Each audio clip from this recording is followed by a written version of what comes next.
우리나라에 복음이 들어온 이후에 제사는 복음의 큰 걸림돌이 됐습니다. 예수 믿으라고 그러면 제사 때문에 못 믿는다는 분들이 많이 있어요. 지금도 종종 있습니다.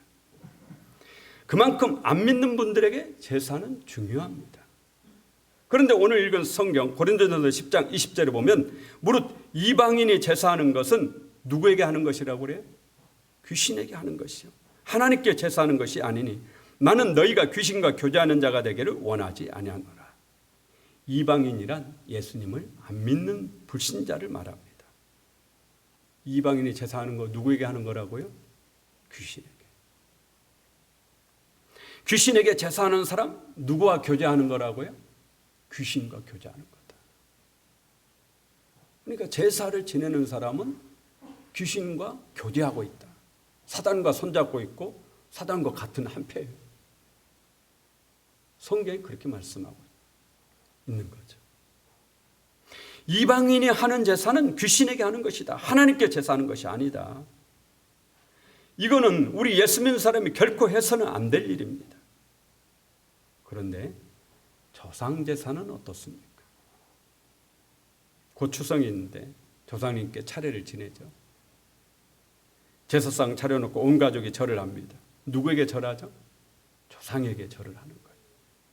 그러면 여기서 죽은 조상이 귀신이냐? 돌아가신 할아버지가 귀신입니까? 아닙니까? 제가 우리나라 무속신앙에 대해서 쓴 글을 읽어봤더니 분명하게 조상 귀신이라고 그렇게 되어 있습니다. 저 어렸을 적에 할아버지하고 아버지가 제사 지내는 것을 보면서 자랐습니다. 안 믿는 가정에서 자랐으니까요. 제사 지내는 것을 보신 분들은 아시겠지만 제사는 저녁 몇 시 이후에 지내는 거죠? 저녁 12시 넘어야 지낼 수가 있습니다. 요즘은 그것도 안 지킵니다만 옛날에는 저녁 12시 넘어야 돼요. 개종시계가 땡땡땡 12번 딱 쳐야 제사를 지내요. 왜 12시 넘어야 제사 지내죠?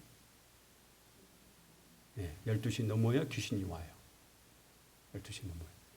어린 나이에 그냥 막 졸리는데 제사 지내야 그 사과 꽃감 먹을 수 있거든요. 지금이야 뭐 흔합니다만 옛날에는 그때만 먹는 거예요. 그러니까 그거 한번 먹어보려고 그냥 눈 부릅뜨고 12시 넘겨요. 그럼 12시가 되면은 제사상을 차리죠. 밥을 따뜻하게 해가지고 밥 한 그릇 놓고 두 그릇 놓고 세 그릇 놓고 몇 그릇 놓죠? 제사 지내는 조상의 수만큼 놓습니다. 밥을. 숟가락 올려놨다가 내렸다가 젓가락 아버지가 올려놨다가 내렸다가 막걸리 잔에다 따라가지고 제사상에 이렇게 딱 한번 돌리세요. 왜 돌리신지 모르겠어요. 그리고 이 준비한 그릇에다가 막걸리를 부으세요. 왜 그렇게 하시는 거죠? 귀신 오셔서 드시라. 귀신 오셔서 드시고 축복 내려달라고 그러는 거죠. 제 기억으로는 우리 한국 사람이 하는 제사는 분명히 조상 귀신에게 하는 거 맞습니다.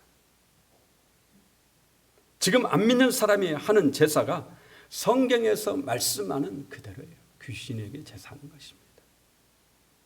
그래서 여러분에게 제사를 지내면 안 된다고 하는 거죠. 그렇다면 죽은 조상이 진짜 귀신이 되어 제삿날에 올 수 있을까요? 돌아가신 할아버지가 진짜 귀신이 되어서 제삿날에 오셔서 드시고 가실까요? 성경대로 보면 절대 그럴 수 없습니다. 예수님이 오르평 강도에게 뭐라고 말합니까? 네가 나와 함께 낙원에 있으리라. 언제요? 오늘 네가 나와 함께 낙원에 있으리라. 그러니까 오른편 강도는 죽는 그날 곧바로 어디로 가는 거예요?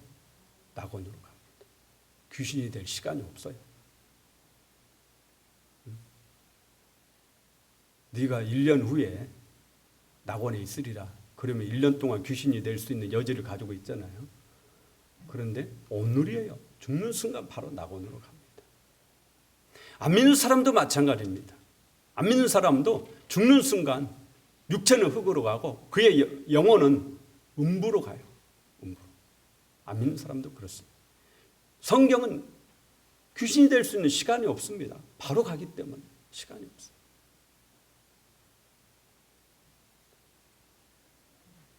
성경은 죽은 사람이 귀신이 된다고 어디에서도 말씀하지 않습니다.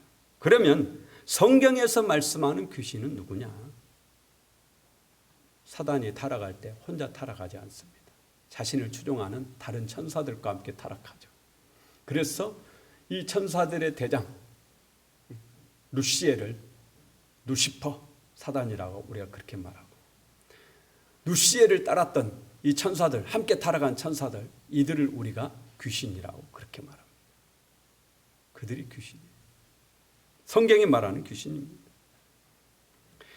죽은 사람의 영혼이 아니라 타락한 천사가 귀신이에요. 저는 항상 궁금했어요. 우리는 전설의 고향 보면은 누가 귀신이 되어 나타나죠? 죽은 사람이 귀신이 되어 나타나요. 특히 오난을 품고 죽은 사람이 귀신이 되어 나타나요. 우리는 그렇게. 자, 영국 사람도 그렇게 생각할까요? 셰익스피어의 햄릿 책 읽어보신 분들은 아시겠지만 햄릿 왕이 선왕인 아버지를 만나요. 근데 아버지가 귀신이에요. 귀신으로 만나요. 아버지 귀신을 만납니다. 그래서 이 귀신으로 나타난 이 아버지가 자신이 어떻게 살해되었는지를 햄릿에게, 아들에게 알려줘요. 그러니까 역시 영국 사람도 귀신은 누구예요? 죽은 사람이 귀신이 나타나요. 그러면 진짜 궁금한 게 있죠. 유대인들은 어떨까요? 성경에 뿌리 있는, 성경에 뿌리가 되는 이 유대인들도 혹시 죽은 사람이 귀신이 된다고 생각하고 있을까요? 유대인들. 유대교 신비주의 경전 중에 조아르라는 경전이 있어요. 이 경전에 따르면 사람이 죽으면 선한 사람은 그 즉시 몸에서 영혼이 빠져나와서 천국으로, 그런데 악한 사람은 몸에서 영혼이 빠져나오는 것도 괴로워요. 그리고 이 빠져나온 이 영혼이, 유대인들은 근본적으로 다 천국입니다. 전부 하나님의 백성이라고 생각하니까 자신들이, 이 영혼이 천국으로 못 가는 거예요. 그래서 정화의 과정을 겪어야 돼요. 고통의 과정을 정화의 과정이라고 그러죠. 깨끗하게 되는 과정을 겪어야 돼요. 그런데 그 정화의 과정을 겪는 기간, 이게 바로 귀신이 되는 기간이에요. 귀신. 그래서 이 귀신이 악하게 죽은 이 사람, 이 영혼이 귀신이 되어가지고 집하고 무덤 사이를 왔다 갔다 하면서 1년 동안 정화의 과정을 겪는 거예요. 그런데 천사가 이름을 부른대요. 천국으로 불러요. 오라고, 이름을. 그런데 이 귀신이 자기 이름을 잊어버려요. 이름을 모르는 귀신이 있어요. 그러면 이 천사 중에 두마라는 천사가 있는데, 성경이 아닙니다. 유대 신비주의 책 조아르라는 경전에 나온 얘기. 두마라는 천사가 있는데, 이 천사가 무덤 사이를 왔다 갔다 순회하면서 이름을 잊어버리고 방황하고 있는 이 영혼이 있으면 네 이름이 뭐다, 이렇게 이름을 알려준다라는 거죠. 그러니까 유대인들도 그들 생각 속에 사람이 죽으면 귀신이 된다, 이런 생각을 가지고 있다라는 거예요. 그러면 왜 우리가 그런 생각을 가지게 되었느냐? 왜 그런 생각을 가지게 됐느냐? 말씀대로 성경이 아닙니다. 유대교 신비주의 경전이에요. 제가 볼 때는 사단이 그렇게 하는 겁니다. 우리를 속이는 거죠. 사단이, 귀신이 자신들의 정체를 속이기 위해서 그렇게 하고 있다. 성경은 분명히 그 말씀이에요. 성경은 분명히. 귀신은 누구냐? 귀신은 타락한 천사다. 성경 분명합니다. 우리나라는요, 죽은 사람만이 귀신 되는 게 아니에요. 동물도 귀신이 돼요. 여우가 귀신이 된 것을 우리가 뭐라고 그러죠? 꼬리 9개 달리 뭐라고 그래요? 구미호라고. 질병도 귀신이에요. 한국 사람 질병. 천연두, 마마 뭐라고 그러죠? 마마 귀신이라고 그래요. 질병도 우리는 귀신. 당산나무에 귀신이 있다. 그래서 당산나무를 제사를 지내요. 당산나무 귀신, 마을을 지켜줘. 선앙당 귀신, 아이를 점지해주는 누구요? 삼신할머니. 여기도 귀신이에요. 우리 한국 사람 이런 것들을 당산나무에 귀신이 있다. 도깨비방망이에 귀신이 하나요. 이런 것들을 물령숭배라고 그래요. 이런 모든 것이 어디서 온 거냐? 사단이 우리에게 진짜의 자신의 정체를 숨기기 위해서 하고 있다. 그렇게 성경학자들은 해석을 하고 있습니다.